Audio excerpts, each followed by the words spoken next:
యాదగిరిగుట్ట శ్రీ లక్ష్మీ నరసింహస్వామి దేవాలయంలో రాజ్యసభ ఎంపీ వేం నరేందర్ రెడ్డి కుటుంబ సభ్యులతో కలిసి శ్రీ లక్ష్మీ నరసింహస్వామిని దర్శనం చేసుకున్నారు. ఈ సందర్భంగా ఆయనకు తెలంగాణ రాష్ట్ర ప్రభుత్వ విప్ ఆలేరు ఎమ్మెల్యే బేర్ల ఐలయ్య ఘనస్వాగతం పలికారు. ఆ తర్వాత ఆలయంలో ప్రత్యేక పూజలు నిర్వహించి స్వామివారి ఆశీస్సులు పొందారు. ఆలయ అర్చకులు వేద మంత్రాల నడుమ ఆయనకు సంప్రదాయాల ప్రకారం స్వాగతం పలికి తీర్థప్రసాదాలు అందజేశారు. అనంతరం ఆలయ విశేషాలు, అభివృద్ధి కార్యక్రమాలపై అధికారులు వివరాలు తెలిపారు.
రాజముఖే రాజద్వారే సర్వదా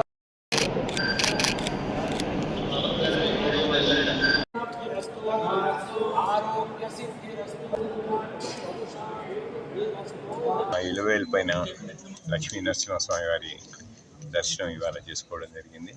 ఆ భగవంతుడి కృప ఈ రాష్ట్ర ప్రజల మీద, అందరి మీద మంచిగా ఉండాలని చెప్పి భగవంతుని ఆశీర్వాదం కోరడం జరిగింది. నరసింహస్వామి దర్శనానికి